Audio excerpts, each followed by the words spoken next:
सूरज की पहली किरण भी नहीं फूटी थी कि हरितपुर की जमीन पर रामू काका के फावड़े की आवाज गूंजने लगी। मिट्टी सख्त थी। हर वार के साथ उनके हाथ कांपते, लेकिन वे रुकते नहीं। खेत का छोटा सा टुकड़ा परिवार का इकलौता सहारा था। खेत की मेड़ के दूसरी तरफ बरगद के पेड़ के नीचे अर्जुन धूल में एक सूखी टहनी घसीट रहा था। उसने टहनी को हवा में घुमाया और धूल में पड़ी एक कंकड़ को जोर से मारा।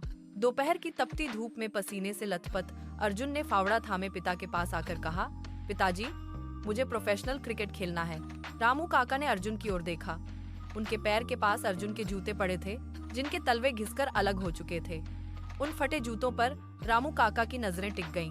उन्होंने कोई जवाब नहीं दिया, बस अपनी मुट्ठी में फावड़े को और कसकर पकड़ लिया। उस पल उन्होंने अपनी जमीन की मिट्टी को देखा और फिर अर्जुन के सपनों की ओर। खेत की खामोशी में एक नया संकल्प जन्म ले चुका था। अगले 2 साल रामू काका का जीवन एक मूक तपस्या बन गया। उन्होंने अपनी चाय में चीनी डालना बंद कर दिया और अतिरिक्त कमाई के लिए पड़ोस के खेतों में भी मजदूरी की।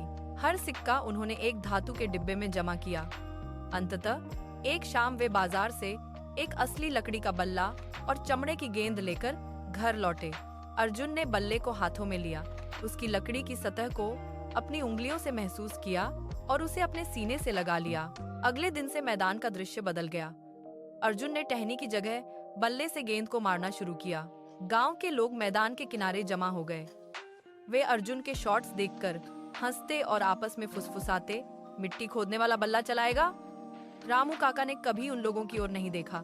वे बस अर्जुन के लिए पानी की बोतल लिए मैदान की मेड़ पर खड़े रहते। सूरज ढलने तक अर्जुन अभ्यास करता रहता और रामू काका वहीं खड़े उसे देखते रहते। न कोई शब्द, न कोई शिकायत, बस एक दूसरे के प्रति अटूट विश्वास। जब गेंद बल्ले के बीचों बीच लगती तो उसकी आवाज पूरे खेत में गूंजती। वे दोनों जानते थे कि यह आवाज गांव के उन उपहासों का एकमात्र उत्तर है। टूर्नामेंट में अर्जुन के छक्कों ने कोच का ध्यान खींचा, लेकिन शहर की अकादमी का खर्च 5,000 रुपए था। रामू काका ने घर आकर अपनी इकलौती बैलगाड़ी को बाजार ले जाकर बेच दिया। उन्होंने नोटों की गड्डी कोच के हाथों में थमा दी, पीछे मुड़कर नहीं देखा। अकादमी के मैदान में अर्जुन का सामना ऐसे बच्चों से था जो महंगे किट और चमकते उपकरणों के साथ आए थे। अर्जुन के पास वही पुराना बल्ला था जिसकी लकड़ी जगह जगह से घिस चुकी थी। जब वह क्रीज पर खड़ा होता तो दूसरे बच्चे उसके बल्ले की ओर देखकर मुस्कुराते। अकादमी के गेट बंद हो जाते, लेकिन अर्जुन नहीं रुकता। रात की पीली लाइटों के नीचे वह अकेला अभ्यास करता। उसकी गेंद दीवार से टकराती और वापस आती। सुबह सूरज उगने से पहले वह दौड़ने निकल जाता। उसके पैरों की आहट सड़क पर गूंजती, जबकि अकादमी के बाकी बच्चे सो रहे होते। वह थककर जमीन पर गिरता, सांसें तेज चलती, फिर उठकर दोबारा बल्ला थाम लेता। हर एक शॉट के साथ वह अपनी थकान को मिटाता और अकादमी की उस कंक्रीट की पिच पर अपनी जगह बनाने के लिए संघर्ष करता। उसके पास संसाधन कम थे, लेकिन उसकी हर शॉट में वह मेहनत साफ दिखाई देती जो उसने खेत की मिट्टी में सीखी थी। राज्य टीम के चयन मैच में मैदान पर अर्जुन का बल्ला गरज उठा। विरोधी गेंदबाजों की हर गेंद को वह बाउंड्री के पार भेजता रहा।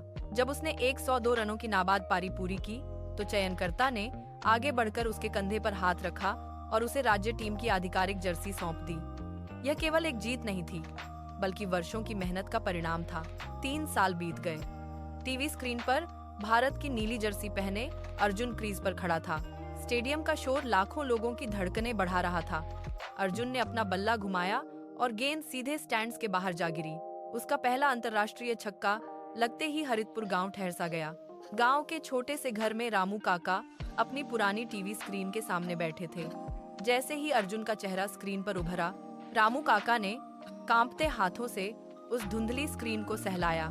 स्क्रीन पर अर्जुन की मुस्कान और स्टेडियम में गूंजती तालियों की आवाज ने उस घर की दीवारों को हिला दिया।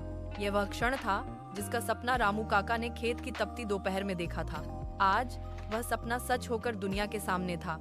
पूरे गांव में खुशी की लहर दौड़ गई। लोग घरों से बाहर निकल आए। रामू काका की आंखें स्क्रीन पर टिकी थीं, जहां उनका बेटा अब देश का गौरव बन चुका था। हर कोई अपनी जगह पर स्तब्ध था, उस पल की भव्यता को महसूस कर रहा था जो एक पिता के त्याग की नींव पर खड़ा था। मैच खत्म होते ही मैदान के बीचों बीच पत्रकार ने माइक अर्जुन की ओर बढ़ाया। चारों तरफ शोर था, लेकिन अर्जुन की नजरें कैमरे के लेंस पर टिकी थीं। उसने एक गहरी सांस ली और बोला, मेरी इस कामयाबी का असली श्रेय मेरे पिता के उन हाथों को जाता है जिन्होंने मेरी सफलता की नींव खोदने में अपनी उंगलियां घिस दी। ये शब्द स्टेडियम की हवाओं में तैरते हुए सीधे हरितपुर के उस छोटे से घर तक पहुंचे। घर के कोने में रखे टीवी के सामने रामू काका अकेले बैठे थे। अर्जुन की बात सुनते ही उनके चेहरे की झुर्रियां एक अजीब सी शांति से भर गईं। उनकी आंखों से आंसू छलक आए और गालों पर लकीरें बनाते हुए नीचे गिर पड़े। उन्होंने अपने खुरदरे मिट्टी से स्नेह हाथों को ऊपर उठाया और कांपती हुई उंगलियों से अपनी आंखें पोंछ लीं। उन हाथों पर पड़ी दरारें और निशान जिन्हें अर्जुन ने दुनिया के सामने अपनी प्रेरणा बताया था, उस पल में चमक उठे। घर की पुरानी दीवारें जो कभी गरीबी की गवाह थीं, आज एक पिता के गर्व से रोशन हो रही थीं। रामू काका ने एक बार फिर स्क्रीन पर अपने बेटे को देखा और बिना कुछ कहे बस एक लंबी और सुकून भरी सांस ली।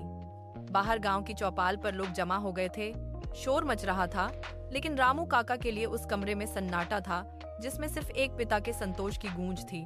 यह कहानी अब पूरी हो चुकी थी। मिट्टी से शुरू होकर आसमान को छू लेने वाली एक लंबी और कठिन यात्रा का सुखद अंत।